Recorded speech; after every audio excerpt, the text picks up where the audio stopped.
வணக்கம் மக்களே. நேற்று ஒரு வேலையாக வந்து சாந்தம் போயிருந்தேன். சரி பக்கத்துலேயே பட்டினப்பாக்கம் இருக்குது, அங்கே போய் மீன் ரேட்லாம் எப்படி இருக்க பார்க்கலான்ட்டு சரி பட்டினப்பாக்கம் போனேன். அங்கே பார்த்தீங்கன்னா ரோட்டோரமாகவே நிறைய கடைகள்லாம் போட்டிருந்தாங்க, மீன் கடைகள்லாம். சரி இங்கே வேணால் நம்ம நேராக மார்க்கெட்டுக்கு போய் மீன் ரேட்லாம் எப்படி இருக்க பார்க்கலான்னு சொல்லி மார்க்கெட் உள்ள போனேன். 6 மாதத்துக்கு முன்னாடி வந்தோன்னா எப்படி இருந்ததோ அதே மாதிரி தான் மீன் மார்க்கெட் போய் இருந்தது. நிறைய கடைகள்லாம் இல்லை, சில கடைகள் மட்டும்தான் இருந்தது. அங்கே மீன் ரேட்லாம் எப்படி இருக்குன்னு தான் இந்த வீடியோவில் நம்ம பார்க்க போகிறோம். அதுக்கு முன்னாடி நம்ம சேனலை சப்ஸ்கிரைப் பண்ணாதவங்க சப்ஸ்கிரைப் பண்ணி வச்சுங்க. இப்போ வாங்க வீடியோக்குள்ள போகலாம். இங்கே பார்த்தீங்கன்னா உங்களுக்கு வஞ்சர மீன்லாம் பார்த்தீங்கன்னா கிலோ வந்து 1200 அப்படின்னு சேல்ஸ் பண்ணிட்டு இருந்தாங்க. இந்த பாறை மீன்லாம் பார்த்தீங்கன்னா 2500 அப்படின்னு சேல்ஸ் பண்ணாங்க.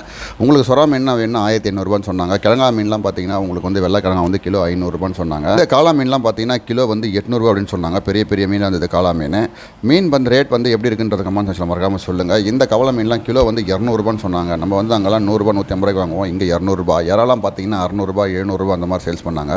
வெள்ளைவெல்லாம் பார்த்தீங்கன்னா கிலோ வந்து 1200 அப்படின்னு சேல்ஸ் பண்ணாங்க. மீன் ரேட்லாம் எப்படி இருக்குன்றதை மறக்காம கமெண்ட் செக்ஷனில் சொல்லுங்கள். ப்ளூ நண்டு சாதா நண்டு அதெல்லாமே இருந்தது. ப்ளூ நண்டுலாம் பார்த்தீங்கன்னா கிலோ வந்து 500 550 சேல்ஸ் பண்ணாங்க. நார்மல் பொட்டு நண்டுலாம் பார்த்தீங்கன்னா கிலோ 300 சேல்ஸ் பண்ணாங்க. உங்களுக்கு இந்த மாதிரி வீடியோ பார்க்கணும் நம்ம சேனலை மறக்காம சப்ஸ்கிரைப் பண்ணி வச்சுங்க. மீண்டும் ஒரு அடுத்த வீடியோவில் சந்திக்கலாம். நன்றி.